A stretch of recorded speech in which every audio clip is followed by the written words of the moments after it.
We've got our latest set of team builders in Hockey Ultimate Team with 4 new 93 overall players. And in this video, I'm going to give you a ranking of those 4. After playing with and against the team builder cards, I'm going to give you the situations in which I think you should go after each one and the order in which you should do it. Again, if you have a favorite player or favorite team, please always use those cards. It is far better to take a card, even if it is slightly inferior to another one, but it's on your favorite team or it's one of your favorite players and you actually do well with it. But for everyone wondering what would be the best value for their trade-ins, this is the video for you. Let's hop into it. So, for full disclosure, I had all 6 of the 90 overall team builder cards, and so far I've made 2 of them. Jason Arnott was number 1. It was a very easy decision for me, and I'll speak about why in just a little bit. On top of that, I went ahead and made the 93 Larry Robinson. Again, same situation. I'll speak to as to why that was kind of an easy decision for me as well. Now, just to catch everyone up, maybe for newer players, to get these new 93 overall team builders, you will need to get 2 of the 90 team builders, trade those in, and you will receive one of the 93s. Now, obviously, because there was only 6 90 overall team builder cards, you are going to have to make 2 extra if you want all 4 of these new cards. The issue lies is that the 90 overall team builders were made so strong that it makes the decision extremely difficult in my opinion. Now, to make these 93 overall team builders, it will cost roughly 720,000 coins, and that is if you get all of your team builder items for 1,200 coins and below. So it is very, very expensive, as you will need 2 90 overall team builder items. Each one costs about 360,000 coins currently. Let's start first at the bottom. All right, so there are 4 93 overall team builder cards, which means even if you had all 6 of the 90 overalls, you would still need to make 2 more to complete all 4 of these. Unless you are a Canucks fan or a big Sammy Salo fan. Sammy Salo, in my opinion, would be number 4, and by quite a bit. Now, I'll be honest with you, this is a fantastic card. It does not mean that any of these cards are not good. 6'3", 215 with 94 speed, excel, 95 agility, 94 balance, and 90 endurance is fantastic. His slap shot is perfect at 99.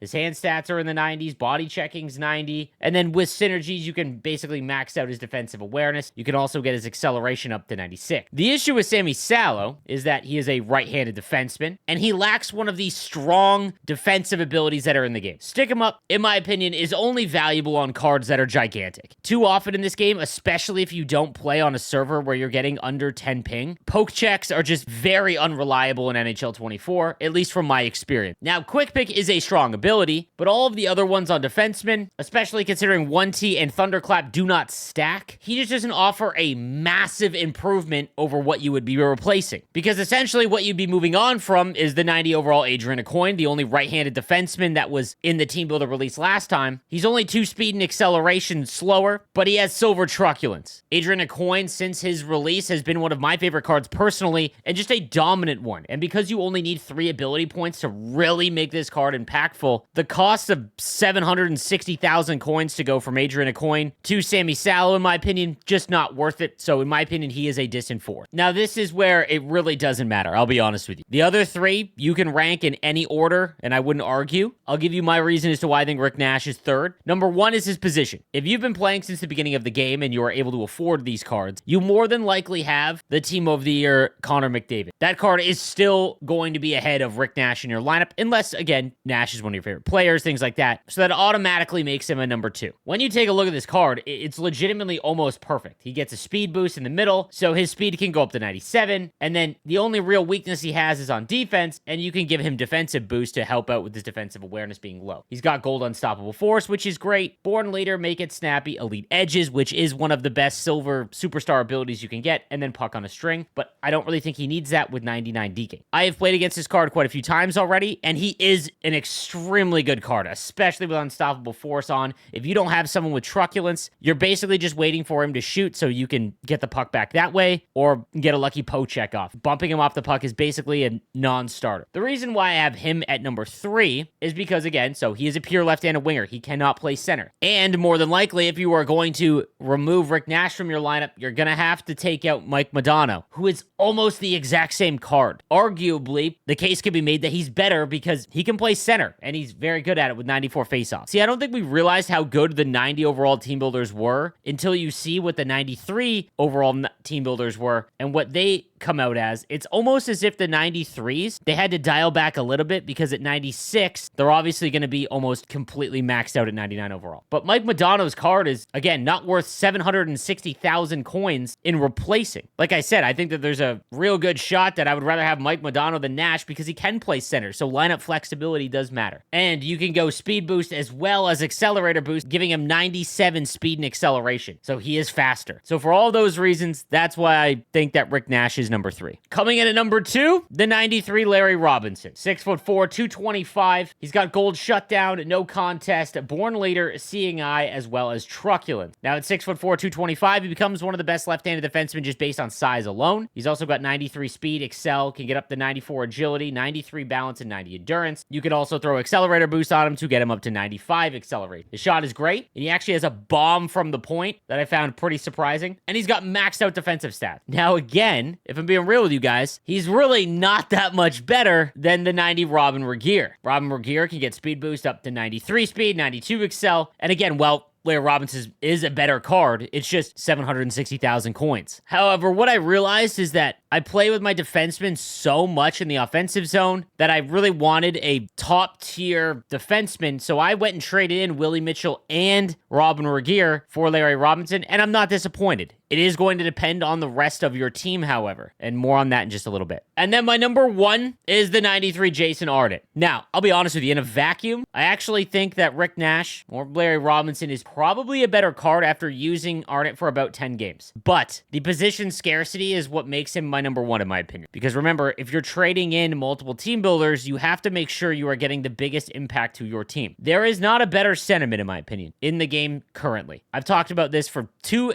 NHL titles now, that gold quick draw is one of the best abilities in the game, especially once you get good at faceoffs. With 99 draws, I just don't lose faceoffs. And starting every possession with the puck when you've got Team of the Year McKinnon or McDavid on your line is just such a huge advantage. And when Jason Arnott has 94 speed and a great shot and good hand stats and everything in between, he's just very good defensively. He does what the other two don't need to do. The rest of his abilities as well aren't really all that great, meaning that you don't have to dump a ton of abilities into him to make him all that overpowered. He's 6'5", 220 with 94 speed. The real issue becomes, again, is if you only have 2 team builders and one of them is Mike Modano and one of them is, let's say, Robin Regeer or Adrian Aucoin, because you're losing 2 fantastic cards for 1. So let's talk about the context here. Okay, let's start with if you had all 6 of the 90 overall team builders, here is what I would recommend. Number 1, trade in Leclerc and Shanahan and get yourself Jason Arnott. While Shanahan specifically was a great card, a lot of players that have been playing since the start of the game have fantastic right-handed options. Leclerc, while a fun card to use, I actually loved him on the penalty kill specifically. Again, he's a left-handed winger, and there's just so many good options for left-handed winger. This will net you, in my opinion, the best centerman in the game, and it's just a no-brainer for me. On defense, it gets very difficult, and it is going to depend on everyone's situation. Because obviously, if you had all 6, that means that Regeer and Willie Mitchell were probably in your lineup for your left-handed defenseman, and losing those 2 means that you've got at least 1 hole in your lineup if you replace them with Larry Robinson. Now, if you have Victor Hedman's Nations of Hockey, I think you're fine. The only downfall is that, in my opinion, you've got to activate Shutdown on him, and having 8 ability points on your second-tier defenseman is obviously kind of expensive, but nonetheless, I think that makes it safe. So you can make the Nations of Hockey Hedman and feel pretty confident that you're okay. Your third pairing simply does not see the ice very often, even with the changes to endurance and it being so impactful. You just don't see your third pairing very often at all, and especially if it's in Rivals Burst. So if you have a decent second pairing defenseman available to you, I would go ahead and trade in Mitchell and Regeer for Larry Robinson. In the few games that I've played with him, he has been very noticeable, and like I said, I carry the puck and hold on to the puck with my number 1 left-handed defenseman more than almost any other card. After that, I honestly would not rush out to trade in Adrian Aucoin or Mike Modano. Now again, team context is going to matter, like if you have a fantasy card or Cale Makar and some other fantastic option like Drew Doughty, and Adrian Aucoin is on your third pair, then